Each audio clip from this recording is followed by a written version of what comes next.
The Nissan Qashqai has had a facelift which sees the lineup reshuffled, some new technology fitted to the lower grades, as well as a new flagship variant, our N-Design e-Power.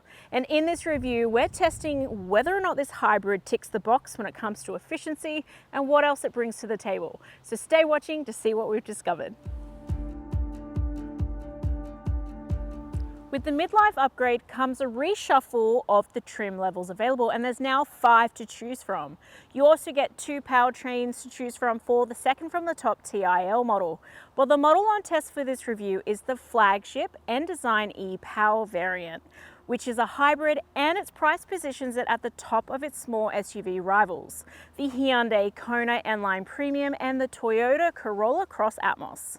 The top grade model enjoys a host of standard equipment, including synthetic suede and leather upholstery.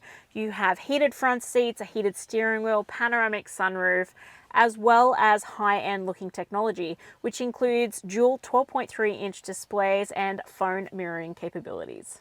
There's no doubt that the standard equipment is pretty good in this, but for the price point and grade level, I would have expected this front passenger seat to be powered and a ventilation function on both front seats. Both of those are found in the Hyundai rival. And it's interesting to note that the model below this, the Qashqai TIL model, has better equipment, which includes a massage function on these front seats and an improved sound system, and it's $2,000 less expensive. But the full specs are in my detailed written review at carsguide.com.au if you need more info.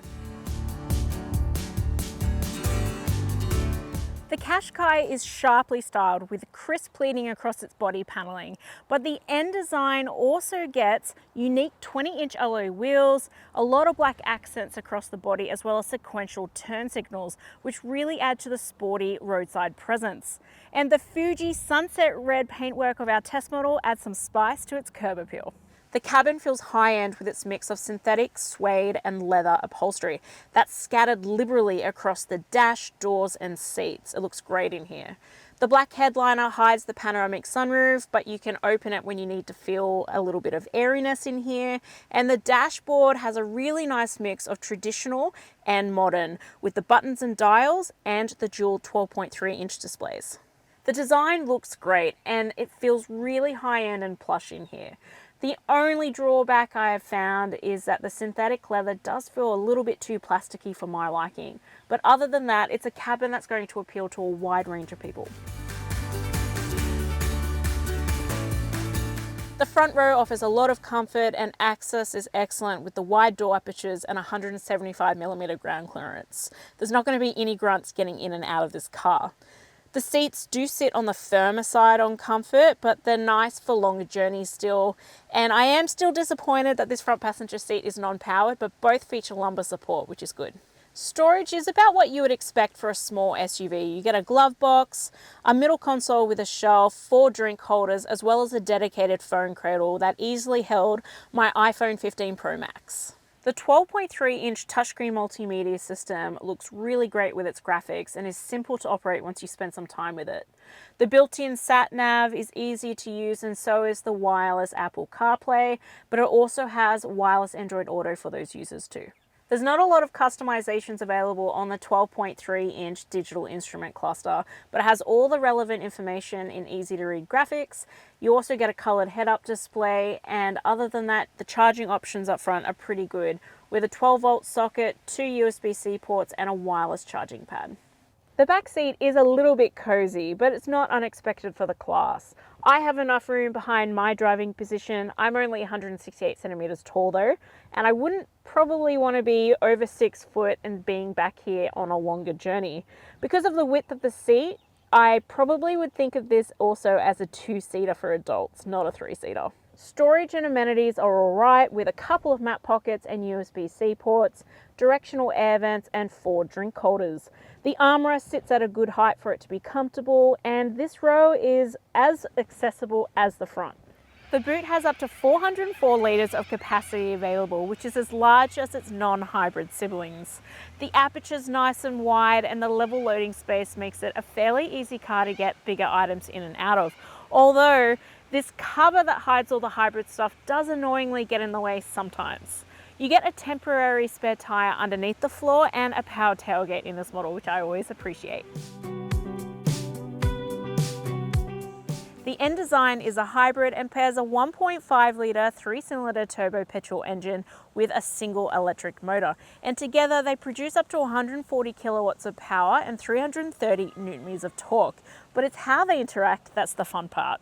Usually in hybrids, both components are used to drive the wheels, but in this, the petrol engine is only used to charge the battery. So the single electric motor is actually driving the front wheels. And what does this all mean? It basically translates to a driving experience that leans more towards the EV than an ICE, especially around town. This also has a single speed reduction gear transmission. The N Design e-Power has a claimed combined fuel cycle usage figure of 4.8 litres per 100 kilometres, which is slightly higher than some of its rivals, but it does have a larger fuel tank capacity of 55 litres, and that means that you should get a theoretical driving range that's much higher at 1,145 kilometres, and that's nothing to sniff at. My real world usage has popped out at 6.2 litres per 100 kilometres, and I've done a good mix of open road and city driving this week. Now that's real world usage, that's based on my kilometres travelled and the litres filled at the Bowser. And overall I'm really happy with that because I certainly haven't been shy with testing and using this model this week. Driving this car is the same as running a hot knife through butter. It is effortless and really smooth. The steering is direct and has been really responsive at everything I've thrown at it. A winding coastal road, small city car park, and quick lane changes. This is a really forgiving car to drive. The N Design feels really happy on the open road or in the city. Both produce a fairly quiet experience on road too, because around town it does primarily stay in that EV mode where you don't really hear the engine. When it does switch over, it's typically when you're accelerating quickly and you do get a little bit of a noise, like a burring sound when you can hear the engine come on. It takes a little bit to get used to, but overall, it kind of just feels like an EV when you're driving it. The only time the cabin is loud is when you're going higher speeds or really pushing it with acceleration. And that's typically just road noise, but occasionally it does stay in higher revs longer than it needs to be. It never translates though to feeling underpowered, which is good. The suspension is quite firm actually, but it still feels very comfortable for the ride. It doesn't feel like you're sort of jostling over the worst of the bumps. Not floaty, but a really nice mix in between. I really like the visibility in this model. None of the pillars get in the way of my driving position and the windows feel quite large, which is great. I quite like the higher driving position as well. It's a very comfortable and, like I said, forgiving car for lots of different types of drivers to drive. The Qashqai is so easy to park. Honestly, you're not going to have any issues. It's got a really clear 360-degree view camera system and front and rear parking sensors.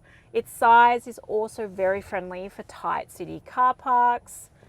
And I quite like that it's got a tight 11.1 meter turning circle, which means you really can do U-turns in places that most cars would do a three-pointer. So very nice to park. The Qashqai has a maximum 5-star ANCAP safety rating from testing done in 2021 and features 7 airbags and a robust safety equipment list, which includes rear collision avoidance and rear cross traffic alert. The only safety item that I found intrusive when it was activated is the lane centering aid on the adaptive cruise control. It just really hugs the inside line way too close for my liking. But other than that, nothing else is intrusive, and the full safety specs are in my detailed written review at carsguide.com.au if you want more info. The Qashqai is covered by Nissan's new 10-year or up to 300,000 kilometre warranty, which is class leading, but you do have to service on time and with a Nissan service centre. Otherwise, the standard 5-year unlimited kilometre warranty stands. Under those terms, you also get auto renewal for every year that you service with your roadside assistance. Servicing intervals are reasonable at every 10,000 kilometers or 12 months, whichever occurs first. And there's also a 5-year cap price servicing program for a flat $1,995, which is competitive for the class.